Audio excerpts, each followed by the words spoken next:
Psalm 4, for the choir director with stringed instruments, a psalm of David. Answer me when I call, God, who vindicates me. You freed me from affliction. Be gracious to me and hear my prayer. How long, exalted ones, will my honor be insulted? How long will you love what is worthless and pursue a lie? Selah. Know that the Lord has set apart the faithful for himself. The Lord will hear when I call to him. Be angry and do not sin. On your bed, reflect in your heart and be still. Offer sacrifices in righteousness and trust in the Lord. Many are asking, who can show us anything good? Let the light of your face shine on us, Lord. You have put more joy in my heart than they have when their grain and new wine abound. I will both lie down and sleep in peace, for you alone, Lord, make me live in safety.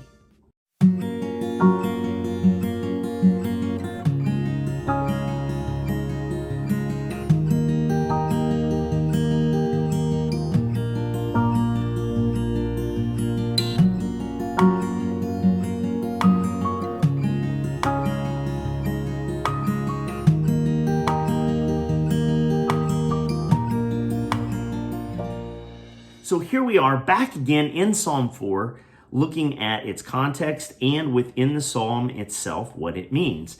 And as we noticed at the very beginning, it says it's written for the choir director with stringed instruments. And so this was composed by David, it says, a psalm of David, but then it was eventually repurposed for use in the temple. And they had it, and they had a direction that this was one of the psalms that they would play with the stringed instruments, the harp, the lyre, and all those kinds of instruments. And so they had a style to it, and it was written to be sung on behalf, not just of David, but on behalf of the whole nation. And so we see at the very beginning that this is a cry for God to answer a prayer. And he is saying, answer when I call, God, who vindicates me. Vindication is one of those things where when we want to be proved right, and he is crying out that God would vindicate him, that God would prove that he is right. Free me from affliction. What kind of affliction, we might ask? And I think that we can see what his affliction is as we look in the psalm itself. We could imagine all kinds of affliction. This could perhaps be an affliction from Psalm 3, where he is on the run. He is on the run from enemies, and they are surrounding him and they are attacking him. And that is probably somewhere in the background as well. But we're going to see a very specific kind of affliction in this psalm. He says, you freed me from affliction. Be gracious to me and hear my prayer. How long, exalted ones, will my honor be insulted? The first thing to notice is exalted ones. The Hebrew is literally sons of a man.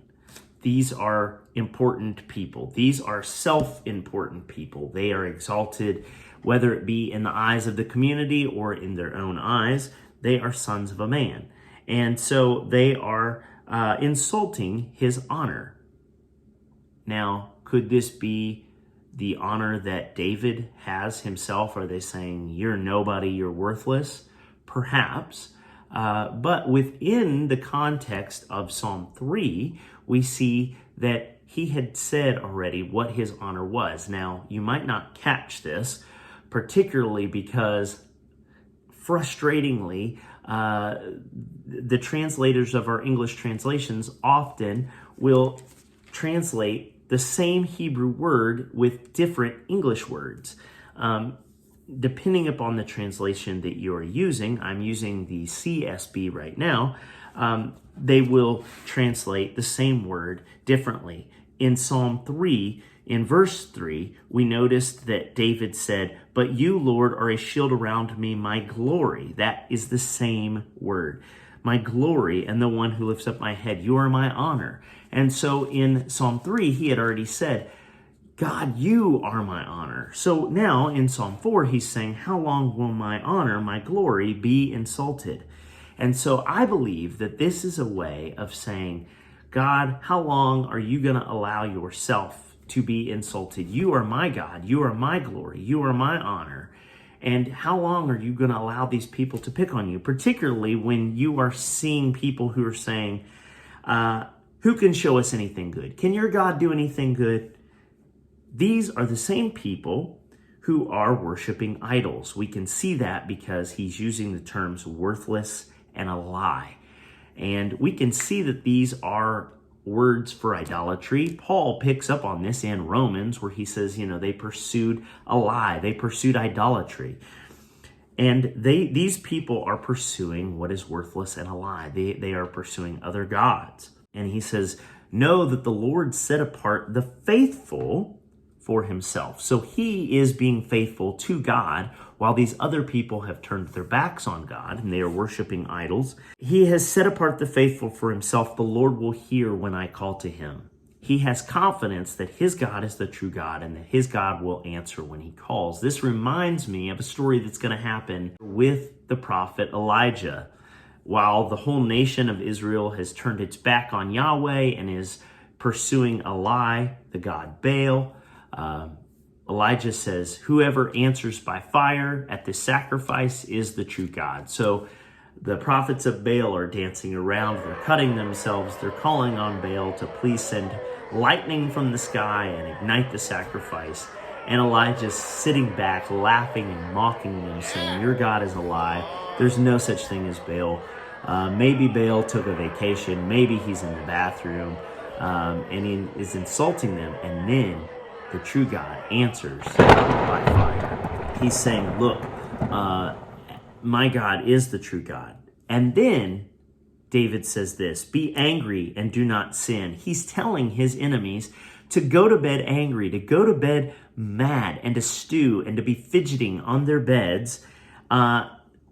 Stop their sinning and go to bed, and to reflect in their heart and be still. They need to be thinking about all of this and be fidgeting on their bed, have a horrible night's sleep.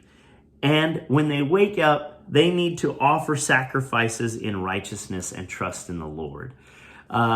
This is going to be contrasted with when he goes to bed. He's going to lie down and have a beautiful night's sleep, knowing that God is defending him, that he's going to have a safe night's sleep.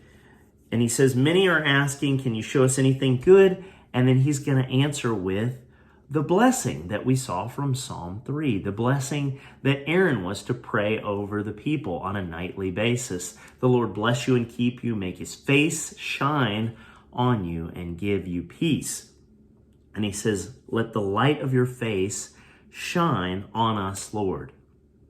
Now, if we remember that Aaron is to pray this prayer over the people, this was something that would have been recited at the end of each day, then we will also remember where this idea of the light shining on someone's face comes from. Moses would go up and spend time with God, and as the glory of God would surround Moses and shine on him, he would come back and the glory of God would be reflected on Moses' face. This is showing what the true image of God was meant to do. We are supposed to be in God's presence and to reflect him perfectly into the world. And so David is saying, look, we are made in God's image and we are called, and may God's glory be reflected in our faces as we shine in the world. So now we arrive at the very end of the psalm, and where David has been crying out to God to answer him, to vindicate him, he now has arrived at a place where he has joy. And he sees the enemies stewing, flip-flopping on their beds. They're worshiping idols. They are being proved wrong. And now he says, you have put more joy in my heart than they have when their grain and new wine abound. So he's looking at all the material possessions of the people who are opposing him. And, they're happy when they have everything good. But he has the light of the glory of God shining on his face, and he has more joy in his heart because of that. And so, because of that, He will both lie down and sleep in peace. For you alone, Lord, make me live in safety. Now, this is a psalm that my mom taught me as I would struggle to go to bed at night and I would struggle to sleep, being fearful of many things. And this is a beautiful way to set our minds at ease, because as we think through the fact that we have a real God who will answer us, who will vindicate us and prove himself right, we know that he is our defender. As we look around at all the unsafety in our world, all the many things that could trouble us, David is saying, I can sleep securely knowing that God will protect me in the night. I pray that our discussion today has helped in some way to help you understand more of what it's talking about. And we will see in the next psalm, Psalm 5, which is a morning psalm, that he is waking up. And so these are psalms that are perfect to end our day, to begin our day. And so I pray that you have a blessed day. May the light of his face shine upon you and give you peace.